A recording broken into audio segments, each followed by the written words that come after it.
L'invité du jour. Docteur Rani Didis Bakone, bonjour. Bonjour.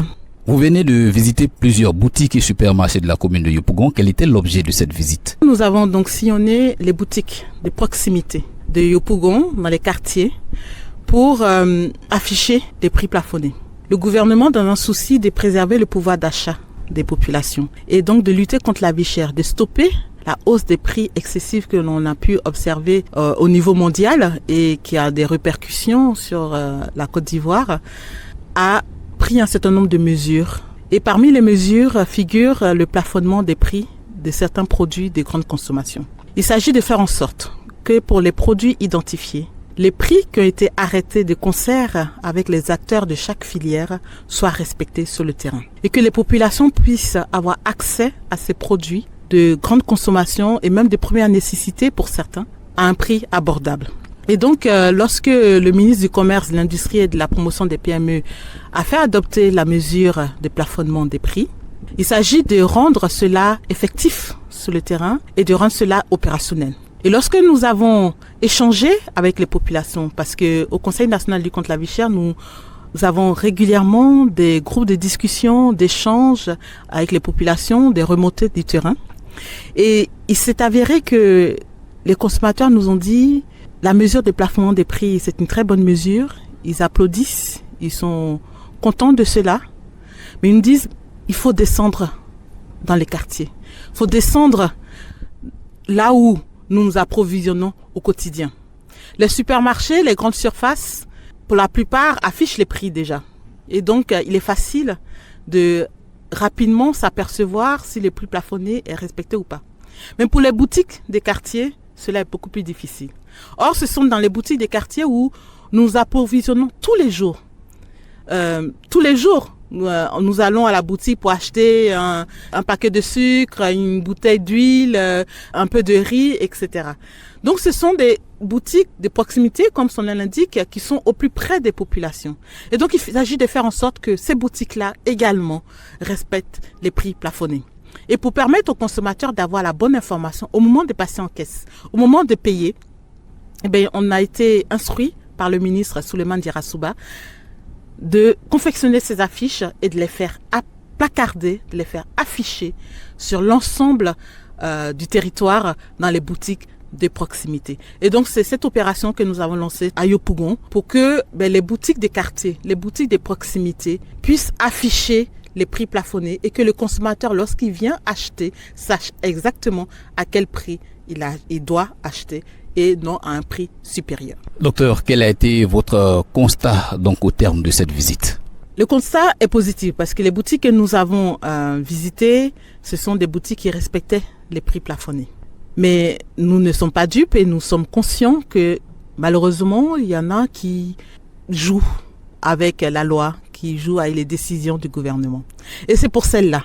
Parce que tant qu'il y aura une seule boutique qui ne respectera pas les prix plafonnés et qui ne va pas permettre aux consommateurs de pouvoir acheter à un prix abordable, le ministère du Commerce, de l'Industrie et de la Promotion des PME sera sur le terrain. Et ce travail de terrain, nous allons le continuer jusqu'à ce que chaque consommateur de Côte d'Ivoire, où qu'il soit sur le territoire national, puisse bénéficier de la mesure des plafonnements des prix en ce qui a été adopté en sa faveur. Et donc, le constat est positif. Les boutiquiers nous ont reçus, ils ont accepté de placarder, de mettre ces affiches-là. Mais au-delà de ces boutiques que nous avons visitées, il s'agit de faire en sorte que l'ensemble des boutiques, donc la grande masse des boutiques de proximité, puissent également avoir ces prix affichés dans leur lieu de vente. Et donc, la suite, les directions régionales, partout sur le territoire, vont prendre le relais. Et elles vont continuer à afficher, à placarder ces prix plafonnés sur l'ensemble des points de vente. Madame, malgré le plafonnement des prix, les populations se plaignent toujours de la vie chère. Est-ce que vous vous sentez interpellé? Oui, bien sûr, nous sentons interpellés. C'est pour ça que nous multiplions sur l'instruction du ministre du Commerce, de l'Industrie et de la Promotion des PME, M. Souleymane Diarra, nous multiplions nos activités, nous multiplions nos descentes sur le terrain, les informations aux consommateurs pour qu'ils sachent exactement à quel prix ils doivent acheter. Également, défendre les consommateurs, leur rappeler que ils doivent refuser de payer plus cher, leur rappeler le numéro vert, le 1343, numéro vert gratuit du ministère du Commerce, de l'Industrie et de la Promotion des PME, pour que ils se fassent plus confisquer leur pouvoir d'achat, pour que les mesures qui ont été adoptées par le gouvernement puissent leur bénéficier effectivement au quotidien. Il y a une panoplie de mesures qui ont été adoptées. C'est vrai qu'il y a le plafonnement des prix de certains produits de grande consommation, mais également la subvention sur le carburant qui permet d'avoir un carburant à un prix qui reste abordable. Quand on regarde les prix qui sont pratiqués dans d'autres pays de la sous-région ou même ailleurs dans le monde, nos prix du carburant aujourd'hui, grâce à la subvention du gouvernement qui à ce jour, ces chiffres à plus de 600 milliards de francs CFA. Les consommateurs peuvent bénéficier de ces prix abordables.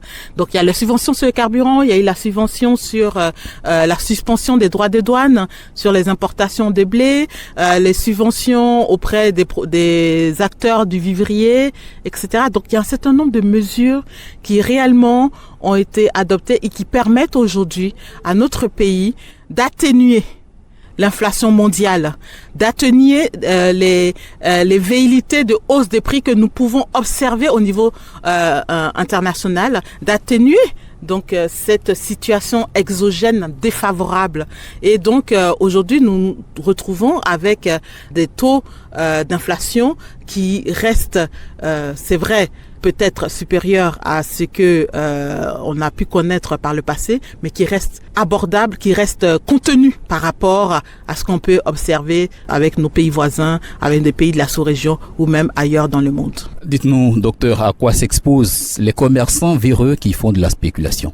Les commerçants qui s'adonnent à de la spéculation, qui pensent que elles peuvent gruger avec la loi, s'exposent à 3 types de sanctions. Il y a d'abord les sanctions pécuniaires. C'est-à-dire que ce sont des amendes qu'elles doivent payer. Et ces amendes, en fonction du nombre de produits, en fonction de la quantité, elles peuvent s'exposer à une amende qui va de 50 000 francs jusqu'à 100 millions de francs CFA. Elles s'exposent également à des sanctions administratives, c'est-à-dire à la fermeture du point de vente en cas de récidive. En cas de sanctions pécuniaires répétées, elles s'exposent à la fermeture du point de vente, qui peut aller jusqu'à 48 heures, voire plus. Et puis, elle s'expose aussi à des poursuites judiciaires. Donc, elle s'expose à 3 types de sanctions, des sanctions pécuniaires, des sanctions administratives et des sanctions judiciaires. Et ces 3 types de sanctions sont cumulatives. Donc, un point de vente qui continue à gruger les populations, le pouvoir d'achat des consommateurs, peut à la fois écoper d'une amende, d'une fermeture du point de vente et des sanctions judiciaires. Docteur, vos actions sont en faveur des consommateurs. Comment ces consommateurs-là peuvent-ils vous aider dans la lutte que vous menez? Nous travaillons pour les consommateurs parce que c'est la priorité du gouvernement. Le ministre du Commerce, de l'Industrie et de la Promotion des PME en fait vraiment un cheval de bataille de son département ministériel. Et le gouvernement, dans son ensemble, travaille à améliorer les conditions de vie des populations. Et donc, les consommateurs, on a besoin, c'est ensemble qu'on va y arriver. Ce qu'on leur demande, c'est de refuser de payer plus cher. Ce qu'on leur demande, c'est s'approprier leurs droits. C'est lorsqu'ils sont face à des commerçants qui ne jouent pas le jeu. Fort heureusement, ce ne sont pas tous les commerçants. La plupart des commerçants respectent les prix plafonnés, respectent les mesures du gouvernement. Malheureusement, comme partout, il y a toujours des personnes qui pensent qu'elles peuvent gruger. Donc, c'est pour ces commerçants-là qui cherchent à gruger au détriment des consommateurs que nous interpellons et que nous demandons aux consommateurs d'appeler sans hésiter le 1343, le numéro vert gratuit du ministère du Commerce et de l'Industrie.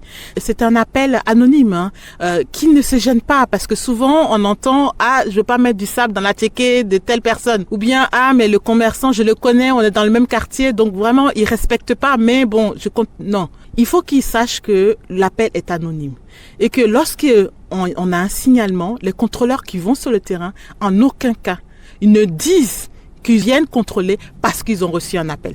Donc il n'y a aucune suspicion là-dessus. Donc que chacun se sente libre de défendre son pouvoir d'achat et de signaler tout contrevenant au 1343. Parce que La brigade de contrôle rapide qui a été mise en place par le ministère du Commerce, de l'Industrie et de la Promotion des PME et qui a été dotée par le Premier ministre, M. Patrick Hachi, intervient de manière systématique à chaque fois qu'ils reçoivent un appel. Docteur Ranier Didis Bakone, merci d'avoir répondu à toutes ces questions. Merci à vous.